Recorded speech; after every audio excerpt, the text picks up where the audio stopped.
నాకాడ పెడతా అని చెప్పి చెస్ట్ హాస్పిటల్ మా సనత్ నగర్కు జూబ్లీ హిల్స్కు కూకట్పల్లికి అన్నిటికీ వనుకొస్తుంది, సెంటర్లు ఉంటుందని చెప్పి బ్రహ్మాండంగా సనత్ నగర్లో మీ ఎర్రగడ్డలో చెస్ట్ హాస్పిటల్ ప్రాంగణంలో 53 ఎకరాల జాగా, ఒకటి రెండు కాదు 53 ఎకరాల జాగా తీసుకొని వాళ్ళతో మాట్లాడి శ్రీనివాస్ యాదవ్ గారి దగ్గరుండి ఏప్రిల్ 22, 26, 2022 నాడు కేసీఆర్ గారు స్వయంగా వచ్చి శంకుస్థాపన చేసిండ్రు.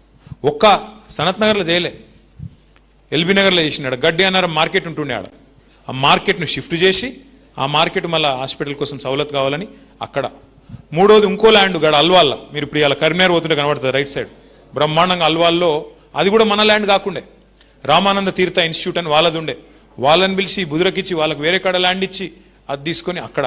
నాలుగోది గచ్చిబౌలిలో ఆల్రెడీ ఒక బిల్డింగ్ కట్టుంటే దాని 4,000 పడకలు.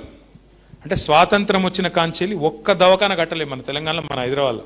కట్టింది ఎవరు మళ్ళా? కేసీఆర్. 4 హాస్పిటళ్ళు, 4,000 పడకలు.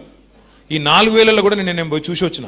ప్రోగ్రామ్ ఇంత గొప్పగా చేసిండంటే శ్రీనివాస్ యాదవ్ గారు, నేను ఉత్తగా అన్న మొన్న ఒకరోజు అన్న మనం పోయి చూసొద్దాంపా, నువ్వు మొన్న పోయినావు కానీ చూసొద్దాంపా, మనం కట్టింది కదా, మళ్ళీ వీడు పోయి రిబ్బన్లు కట్ చేసి వీడు డ్రామాలు చేస్తాడు 4 ఫ్లెక్సీలు కట్టి, వీడు రిబ్బన్ కటింగ్ మాస్టర్ ఉన్నాడు మచ్చర్ పైల్వాన్, కాబట్టి మనం పోవాలి కదా అంటే అన్నాడు నువ్వు రా, నేను ప్లాన్ చేస్తా అన్నాడు. నాకు నేను నిజంగా చెప్తున్నా, ఆడికి వస్తే నేనే మంత్రిని నేనే ఇనాగరేషన్కి వచ్చినట్టుంది ఆడగాడు. మొత్తం హంగామా చూస్తే వాళ్ళు ప్రెస్ వాళ్ళు పోలీసు వాళ్ళు వాళ్ళు పరిశాన్, అరే ఇదేంది పైకి ఇంతమంది అని. అంటే పాయింట్ ఏంటంటే ఏ ప్రోగ్రామ్ చేసినా అంత పకడ్బందీగా, అంత వ్యూహాత్మకంగా, అంత ప్రణాళికబద్ధంగా మీ నాయకుడు శ్రీనివాస్ యాదవ్ గారు చేస్తారు. ఆయన మీకు నాయకుడుగా ఉండడం మీ అదృష్టం. ఆయనను చూసి మిగతా చాలామంది నాయకులు నేర్చుకోవాలి. పార్టీ ప్రోగ్రామ్ అయినా, గవర్నమెంట్ ప్రోగ్రామ్ అయినా, ప్రజల ప్రోగ్రామ్ అయినా ఎట్లా చేయాలి, ఎట్లా చేస్తే ప్రజలకు లాభం అవుతుంది, పార్టీకి లాభం అవుతుంది అనేది ఒక ఆర్ట్. అది ఇవాళ శ్రీనివాస్ యాదవ్ గారు మీకు అట్లాంటి నాయకుడు మీకు ఉండడం అదృష్టం. నేను చివరిగా మీకు ఒక్కటే చెప్పేది, ఇవాళ హైదరాబాద్లో మనం ఒక్క సీటు కూడా కాంగ్రెస్కి ఇవ్వకుండా అన్ని మనమే గెలిచినాం. మీ దయ, మీ అదృష్టంతోనే గెలిచినాం.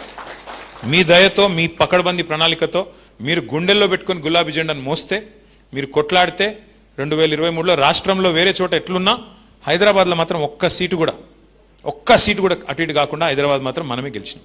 అది కూడా ఏం మెజారిటీలు ఒకసారి యాద్ చేసుకోండి. రాష్ట్రం అంతా ఒక తీరుగుండే. కుత్బుల్లాపూర్లో 85,000, కూకట్పల్లిలో 72,000, ఉప్పల్లో మల్కాజ్గిరిలో 50,000, ఇక్కడ 40,000, సికింద్రాబాద్లో 40,000. ఇక్కడ ఓట్లు తక్కువ ఉంటాయి మన కాడ, లేకపోతే మనకు కూడా 1,00,000 వస్తుండే. సనత్ నగర్లో మన దగ్గర ఉండే ఓట్లే తక్కువ, 2,50,000, 2,20,000. అదే కుత్బుల్లాపూర్లో 8 లక్షల ఓట్లు. అంటే ఎందుకు చెప్తున్నా అంటే హైదరాబాద్ ప్రజలు మాత్రం మనని గుండెల్లో పెట్టుకొని చూసుకున్నారు. ఖచ్చితంగా మళ్ళీ కేసీఆర్ ఉంటేనే మళ్ళీ ప్రభుత్వం మళ్ళీ హైదరాబాద్ ముందుకు పోతుందని ఆలోచన చేసింది. ఎందుకు? మనం పని చేసినాం కాబట్టి. ఎక్కడ కూడా మనం పిచ్చి పనులు చేయలేదు, పని చేసినాం. మనము ఇండ్లు కట్టినాం, ఈయన లెక్క ఇండ్లు గులగొట్టే పని చేయలే. ఈయనేం చేస్తున్నాడు? శనివారం వచ్చిందంటే చాలు హైడ్రా పేరు మీద హైడ్రామా అని ఆడవాడతాడు, ఇల్లు గులగొడతాడు. అరే గరీబోళ్ళు తెలుసో తెలియకనే కట్టుకున్నారు. కేసీఆర్ గారు రాష్ట్ర వ్యాప్తంగా జీవో నంబర్ 58 కింద 59 కింద ఎక్కడన్నా గరీబోళ్ళు గవర్నమెంట్ జాగాలు ఇల్లు కట్టుకుంటే 2,50,000 మందికి పట్టాలు ఇచ్చిన నాయకుడు కేసీఆర్ గారు. గవర్నమెంట్ అంటే ఏంటిది? గవర్నమెంట్ జాగా అంటే ఏంటి? ప్రజలదే కదా. మరి గరీబోనికి ఇల్లు ఇవ్వకపోతే నువ్వెందుకు గవర్నమెంట్? మరి ఆయన కట్టుకున్నాడు, కట్టుకుంటే నీకేం పోయింది? నీళ్ళ సౌలతి, కరెంట్ సౌలతి, రోడ్లేయు, మోరీలు కట్టు, ఆ జాగా రెగ్యులరైజ్ చేయి. అట్లా మనం 2,50,000 మందికి పట్టాలు ఇచ్చినాం.